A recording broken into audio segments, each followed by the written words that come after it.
எப்பயுமே நம்ம ப்ளவுஸ் தைக்கும் போது என்னாகும் அப்படின்னு பார்த்திங்கன்னா ஷோல்டர் வந்து நம்மளுக்கு வந்து இறங்கிக்கிட்டே இருக்கும். ஷோல்டர் இறக்கிறதுக்கான காரணம் ஏன் அப்படின்றத வந்து இந்த வீடியோவில் பார்க்கலாம். ஃபஸ்ட்டு வந்து நான் வந்து லைனிங் வந்து கட் பண்ணிட்டேன். லைனிங் கட் பண்ணிவிட்டு அடுத்தது வந்து மெயின் பீஸில் வந்து அட்டாச் பண்ணுறோம். நம்ம மெயின் பீஸ் அட்டாச் பண்ணுறதுக்கு முன்னாடி ஒரு விஷயத்தை நம்ம ஃபாலோ பண்ணியே ஆகணும். நம்மளோட கழுத்தோட அகலம், அதாவது நெக்கோட அகலம் எவ்வளோ வச்சுருக்கோம் அப்படின்னு சொல்லிட்டு நம்ம வந்து மெஷர்மெண்ட்டில் எழுதியிருக்கணும். ஸோ நம்ம அட்டாச் பண்ணும்போது இது மாதிரி லைனிங் அட்டாச் பண்ணும்போது ஒரு தடவைக்கு 2 தடவை வந்து செக் பண்ணிவிட்டு நம்ம வச்ச அளவு கரெக்டாக இருக்கா அப்படின்னு சொல்லிவிட்டு ஒரு தடவை செக் பண்ணிவிட்டு அதுக்கப்புறமா லைனிங் கூட பின் பண்ணிவிட்டு அதுக்கப்புறமா நீங்கள் அட்டாச் பண்ணுங்கள். நிறைய பேர் என்ன பண்ணுவாங்க அப்படின்னு பார்த்தீங்கன்னா, லைனிங் அட்டாச் பண்ணும்போது தான் நம்மளுக்கு வந்து கழுத்தோட அகலம் வந்து அதிகமாகும். அந்த அளவு கழுத்தோட அகலத்தை மீறி நம்ம வந்து கொஞ்சம் தள்ளி வச்சு தச்சிட்டாலும் நம்மளோட கழுத்தோட அகலம் வந்து எக்ஸஸாக மாறிடும்.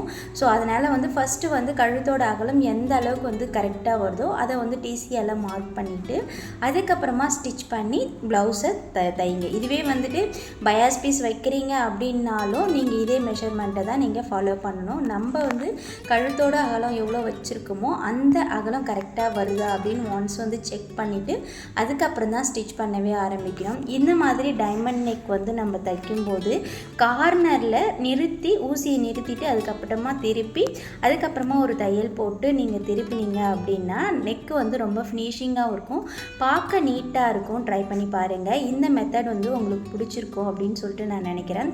ஸோ இதை மாதிரி தைச்சதுக்கு அப்புறமா மேலே ஒரு படிமான தையலும் நம்ம போட்டுக்கலாம்.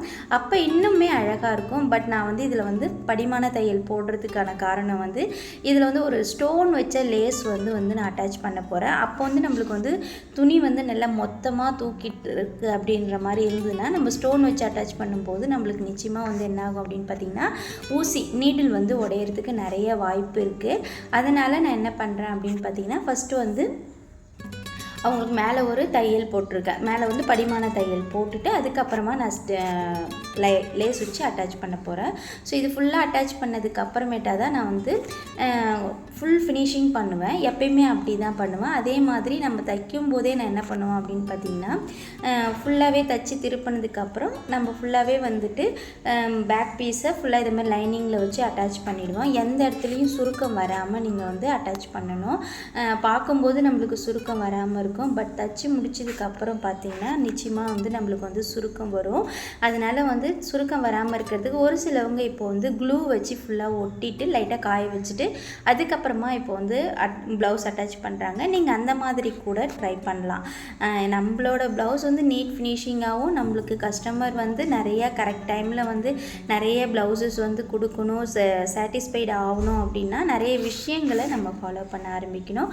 அதுலேயும் இது ஒன்று தான். ஸோ நான் ஃபஸ்ட்டு தைச்சதுக்கு அப்புறமா எல்லாமே வந்துட்டு நான் வந்து எக்ஸஸாக இருக்கிற எல்லா பீசஸையும் நம்ம வந்து எடுத்துடணும். எடுத்ததுக்கப்புறம் நம்ம வந்து ஸ்டிச் பண்ண ஆரம்பித்தோம் அப்படின்னா ப்ளவுஸ் தைக்கிறதுக்கு நம்மளுக்கான இன்ட்ரெஸ்ட் வந்து கரெக்டாக இருக்கும்.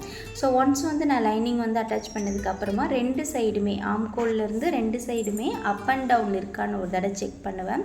அதேமாரி ப்ளவுஸோட உயரத்தை வந்து நான் வந்து மார்க் பண்ணிவிட்டு இந்த மாதிரி கையால் கீறிட்டு நம்ம ஸ்டிச் பண்ணோம் அப்படின்னா அதோட அளவுகள் வந்து கரெக்டாக இருக்கும். நம்மளும் வந்துட்டு ஒவ்வொரு டைமும் அளந்துட்டு இருக்கணும்னே அவசியமும் இருக்காது.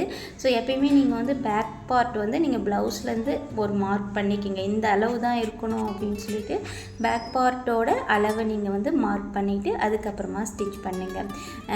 முக்கியமாக ப்ளவுஸில் நம்ம வந்து முக்கியமானதே பார்த்திங்கன்னா பேக் பார்ட் தான். நெக்கு வந்து பார்ப்பாங்க. ஃபஸ்ட்டு வந்து பேக் பார்ட்டில் பார்க்குறது நம்மளுக்கு நல்லா இடுப்பு இறக்கமாக இருக்கா, தைச்சி போட்டதுக்கப்புறம் தூக்காமல் இருக்கா அப்படின்னு பார்ப்பாங்க. ஸோ அந்த மாதிரிலாம் சின்ன சின்ன விஷயங்களை நம்ம ஃபாலோ பண்ணும்போது அந்த மாதிரி எதுவுமே வராமல் நம்ம ஸ்டிச் பண்ணலாம். அதேமாதிரி ஷோல்டர் அட்டாச் பண்ணுறது இது வந்து பார்த்திங்கன்னா இது வந்து இந்த மெத்தடில் நான் அட்டாச் பண்ணியிருக்கேன்.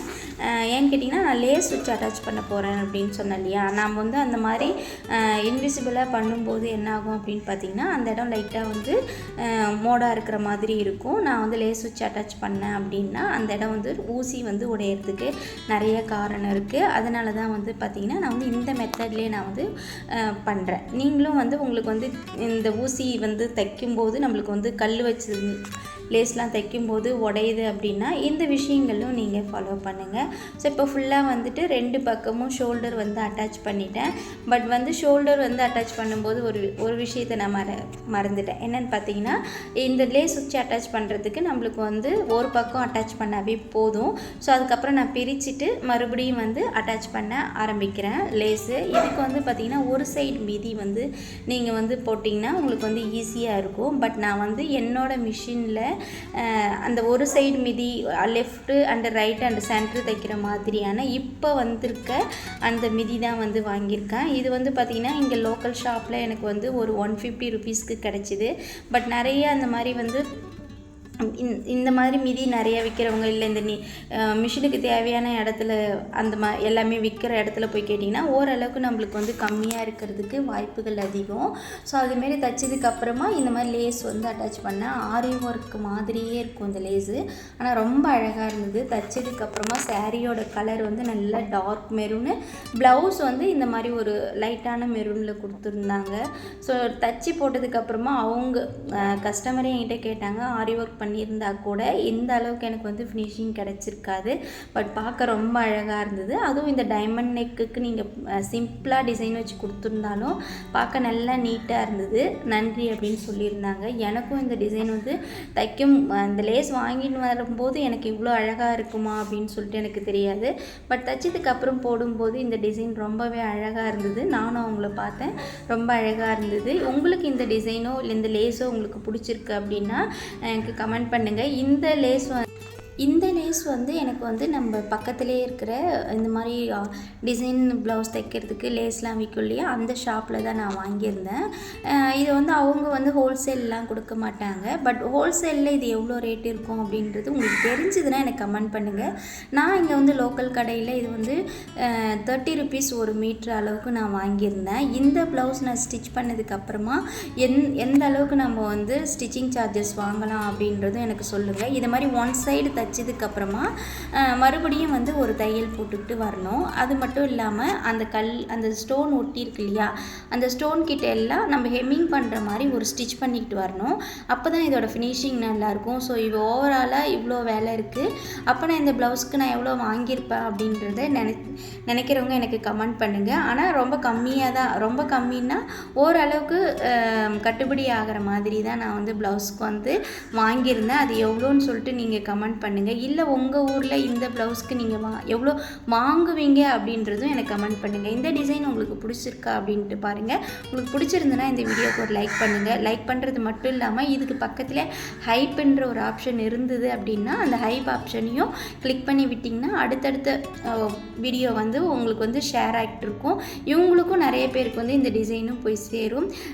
இந்த வீடியோ பிடிச்சிருந்தால் லைக் பண்ணுங்கள், கமெண்ட் பண்ணுங்கள். என்னோடய சேனலை இப்போ தான் ஃபஸ்ட் டைம் பார்க்குறீங்க அப்படின்னா மறக்காமல் சேனலை சப்ஸ்கிரைப் பண்ணிவிட்டு கூடவே வர பெல் பட்டனையும் ப்ரெஸ் பண்ணிக்கோங்க. நான் போடுற அடுத்தடுத்த வீடியோ உங்களுக்கு வந்து நோட்டிஃபிகேஷனில் வர்றதுக்கு நீங்கள் பண்ணுற பெல் பட்டன் மூலியமாக தான் எனக்கு என்னோடய வீடியோ உங்களுக்கு வந்து சேரும். மேலும் ஒரு நல்ல வீடியோவில் சந்திப்போம். நன்றி, வணக்கம். இது மாதிரி வந்து சின்ன சின்ன டைலரிங் டிப்ஸ் உங்களுக்கு தேவைப்பட்டது அப்படின்னா என்னோடய சேனலையும் சப்ஸ்கிரைப் பண்ணி வச்சுக்கங்க. என்னோடய சேனல் வந்து ஃபேஸ்புக்லேயும் இருக்குது அண்ட் இன்ஸ்டாவிலையும் இருக்குது. ஸோ இப்போ தான் ஸ்டார்ட் பண்ணியிருக்கோம். அங்கேயும் போயிட்டு ஃபாலோ பண்ணிக்கோங்க. தேங்க்யூ, நன்றி, வணக்கம். மேலும் ஒரு நல்ல வீடியோவில் சந்திப்போம். தேங்க்யூ. இது ஃபுல்லாகவே நான் எம்மிங் பண்ணிவிட்டு ப்ளவுஸை ஃபினிஷ் பண்ணி கொடுத்துட்டேன். தேங்க்யூ.